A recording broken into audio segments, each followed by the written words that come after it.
आज हम लोग मैथ के बहुत ही इंपॉर्टेंट ट्रिक का ऑपरेशन करने जा रहे हैं और ये लगातार ऑपरेशन जारी रहेगा। डेली ये 4 से 5 मिनट का वीडियो होगा जिसमें डेली हम एक ट्रिक का ऑपरेशन करेंगे। क्वेश्चन है कि find the value of nth root a, nth root a, nth root a, nth root a infinite तक है तो इसका वैल्यू क्या होगा। मान लो कि इसे हम लोग थोड़े समय के लिए x मान लिए।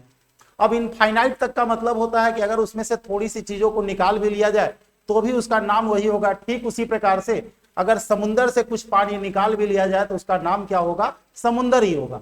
तो हम यहां पर बोल सकते हैं कि अगर यहां से भी नाम अगर रखें, मान करके चलो कि इसको हम लोग मिटा भी दे तो तुम लोग कहोगे कि सर कोई फर्क नहीं पड़ता है, यह भी तो हमारा एक्स ही है। जब यहां से एक्स था तो यहां से हटाने के बाद भी इसका नाम एक्स ही होगा।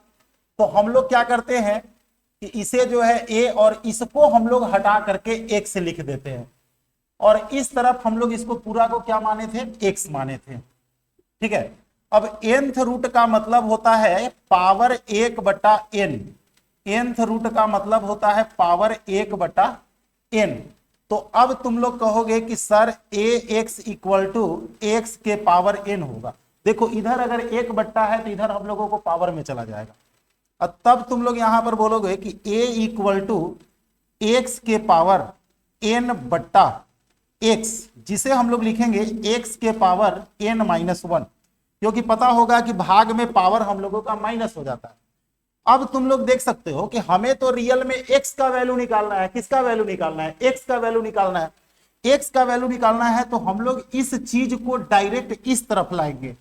तो देख सकते हो कि a के power 1/n-1 equal to x हो गया, यानी कि x का वैल्यू हो गया a के पावर 1/n-1। अब कहोगे कि इससे बेनिफिट क्या होगा। देखो इससे बेनिफिट क्या होने वाला है।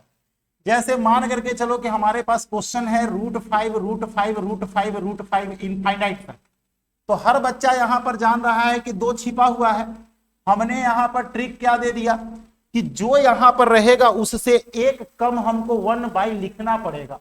तो यहां पर हम लोगों का 2 है तो इसका जो वैल्यू होगा, देखो ए हम लोगों का सेम टू सेम रह जा रहा था, यानी कि 5 हम लोगों का सेम टू सेम रह जाएगा। 1/2 यहां पर लिखेंगे, जो यहां पर है उससे एक कम हम लोगों का है।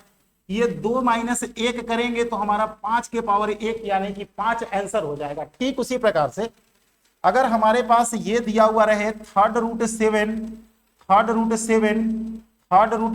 और ये इनफाइनाइट तक, हम लोग कुछ नहीं करेंगे, डायरेक्ट 7 को लिखेंगे, 1 ऊपर लिखेंगे और इसमें से एक कम करके हम लोग नीचे लिख देंगे। तो 3 से 1 कम करेंगे 2 होगा और ये रिजल्ट मिल गया। मान करके चलो कि हमारे पास 5th रूट 11, ठीक है, हमारे पास इस तरीके से अगर दिया हुआ है 5th रूट 11। अब देखो यहां पर तुम्हारा सारा प्रॉब्लम सॉल्व होने वाला है। तो हम लोग क्या करेंगे, पहले जो 11 है 11 को हम लोग लिख देंगे, 1/, करके इसमें एक कम करेंगे और एक कम करके हम लोग यहां पर लिखेंगे 4 होगा। इस तरीके से केवल रूट वाले ही नहीं, रूट वाले को तो हर बच्चा यहां पर जान रहा था। अब हमारे पास 3rd रूट हो, 4th रूट हो, 5th रूट हो, 6th रूट हो, 7th रूट हो, हर तरीके के क्वेश्चन को हम लोग सोल्व कर लेंगे। कुछ नहीं करना है, जो हम लोगों को यहां पर दिया हुआ है उसे हम लोग लिखेंगे और जो हमारे पास ये रूट के अंदर होगा उसे हम लोग 1/, करने के बाद एक कम करके हम लोग नीचे लिख देंगे। इस तरीके से रिजल्ट हम लोगों को मिल जाएगा। तो ये था हमारा पहले ट्रिक का ऑपरेशन और इसी तरीके से ये ऑपरेशन लगातार जो है जारी रहेगा। ये हम लोगों का ट्रिक का सर्जरी हो रहा है। तो चलिए मिलते हैं हम लोग इसी प्रकार के कुछ दूसरे सर्जरी में। बाय।